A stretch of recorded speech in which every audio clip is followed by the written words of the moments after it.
ng pistachio sa top niya at ikikip ko siya ng 15 minutes at after 15 minutes ilalagay ko na siya sa fridge.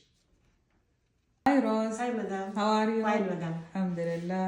اليوم روز بتسوي لكم هلبية بالتوست. يلا روز. Hello mga kabayan, ngayon mag ako ng mahlabiya toast.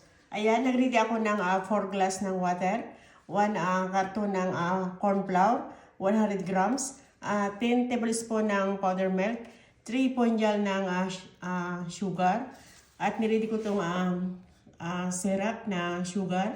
At saffron. With saffron. At niready ko na rin itong rose water. At itong toast na gagamitin ko. Isang loaf. Ayan, tatangkulan ko yung panabi itong toast.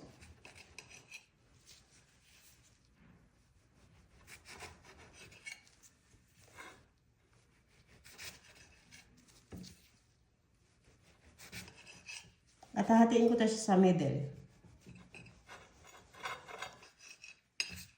Ilagay ko na sa Pyrex itong half nitong syrup. At ngayon ilagay ko na itong toast.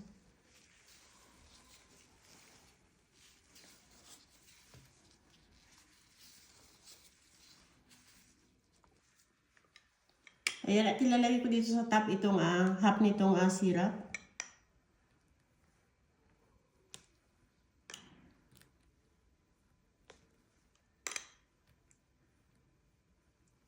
Ikikip ko muna siya at ngayon gagawin ko na itong sauce niya.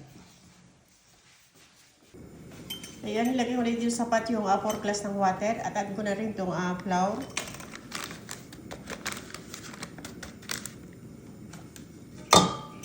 Add ko dito powder milk. At itong sugar. Mimix ko muna siya bago ko siya isa lang.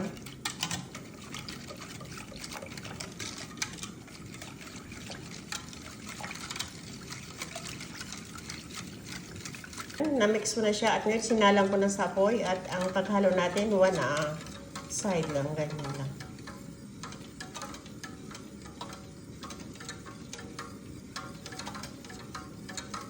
Ayan, kumukulo na siyang konti at ngayon ito turn off ko na yung apoy niya.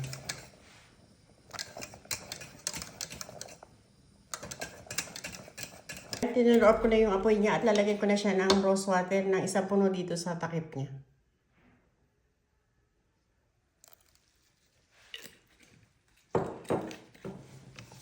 Mimix ko siya.